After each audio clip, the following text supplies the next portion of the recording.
Alright, ladies and gentlemen, I'm here on the show, and I'm here to talk about some NBA. I know it's not going to be a really eventful video here. It's kind of a little short, really NBA thing, so let's get into it here. About two things here from Woj, and that's really it, and then I'll get to some few things from NBA Central. So the first thing I'll talk about is the Cleveland Cavaliers. You know, remember when they fired J.B. Bickerstaff? Well, they've received permission now to interview Minnesota Timberwolves assistant Micah Nori for the franchise's head coaching job, sources tell ESPN. Nori has also talked with the Los Angeles Lakers for vacancy there, so, I mean, he is an Ohio native. So, it looks like they fired J.B. Bickerstaff and looked at Timberwolves staff and saw Micah Nori, and he's an Ohio native. So, it would make sense here. Like, this would make sense because he's an Ohio native.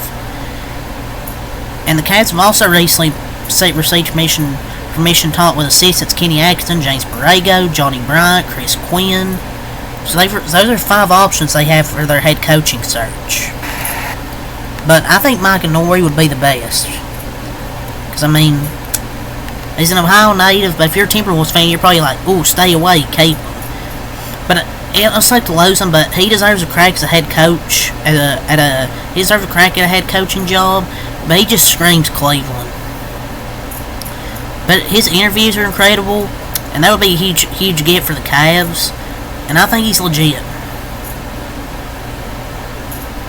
And I don't think they're going to get Chris Quinn, from the Heat staff.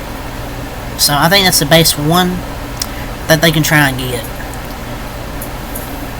But would Donovan Mitchell stay is the question. But I think he'll be good wherever he goes, but I think this will be the best fit. What will he want to be a head coach? Who knows? But I think he deserves a crack at a head coaching job. But I think this is the ideal job, assuming they keep Donovan Mitchell and company intact, because players are younger than the Lakers. They play defense. Eastern Conference versus the West, which equals top 3-4 finishes. But you'll miss me, but it's a great fit. So, Naismith Baseball Hall of Fame center Alonzo Mourning, he underwent surgery to remove his prostate after a diagnosis of stage 3 prostate cancer. Mourning tells ESPN additional testing reveals cancer did not spread, and he's now considered cancer-free. So, prayers for full recovery, but some awesome news for Big Zoe right there. He underwent that surgery because, you know, he had cancer, but additional testing didn't spread, and he's cancer-free, so he's officially cancer-free. Being cancer is always a big W. Hate cancer. But glad to hear he's getting better, and hopefully a quick recovery.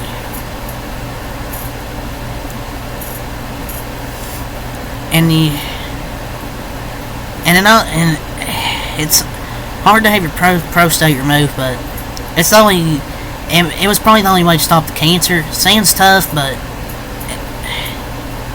it's the only way it probably stopped it from spreading. And he also wants to be an advocate for men to get PSA checks for prostate cancer, which claims the lives of 1 in 44 men in the U.S., and he said there are 3.3 men living in the U.S. with prostate cancer, and many don't even know it. I was one of those guys.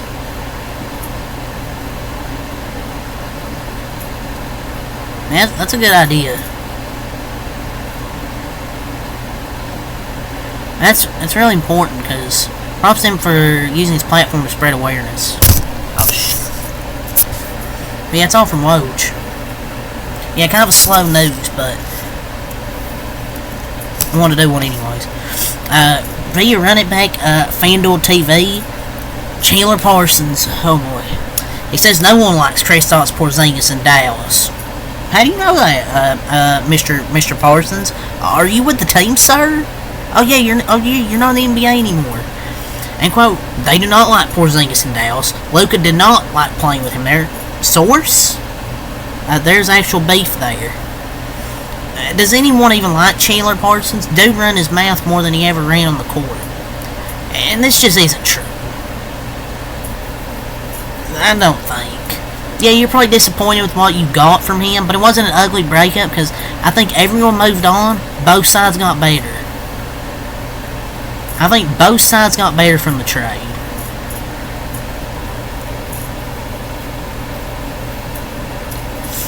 I expect Logan to be barking at him all series, but I don't think there's much love lost. But I'm not going to say, oh, they hate each other. How can someone not like Kristaps Porzingis? But I thought Luke and KP confirmed they were cool. Yeah. Okay, Chandler Parsons. So James Harden said Kobe's the GOAT.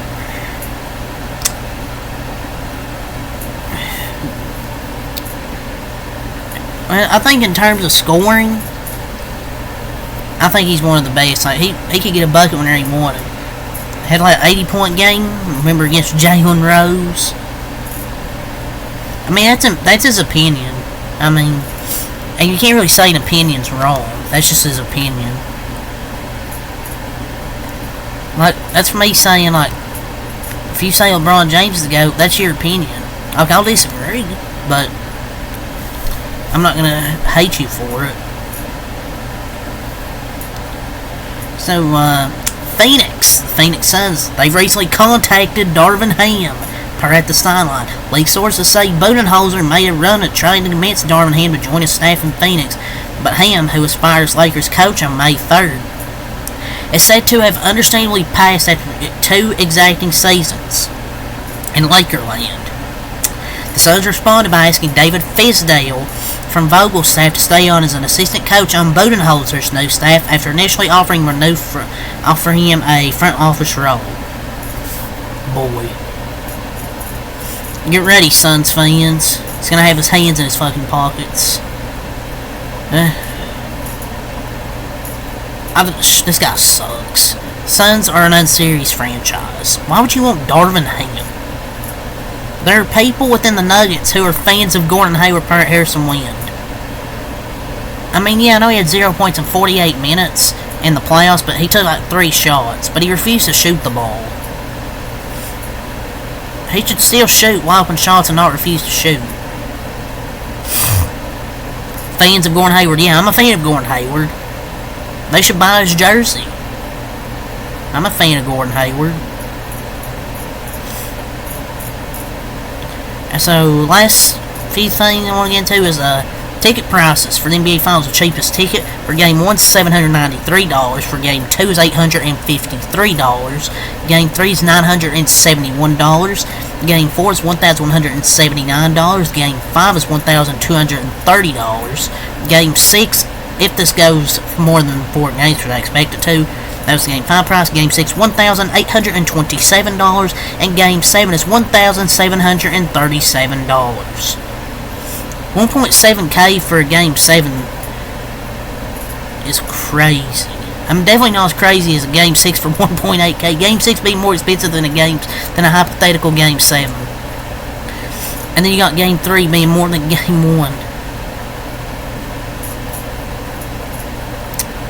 Zach Lowe says Jason Tatum is not a top 5 player on Get Up ESPN.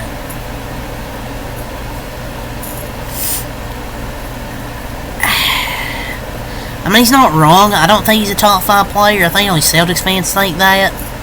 I think he's a good player, don't get me wrong. I'm not saying he's trash. But he's not that good. I wouldn't say he's top 5 level good. Just my opinion, though. But yeah, it's really hard to say. So until next time, have a lot. Peace.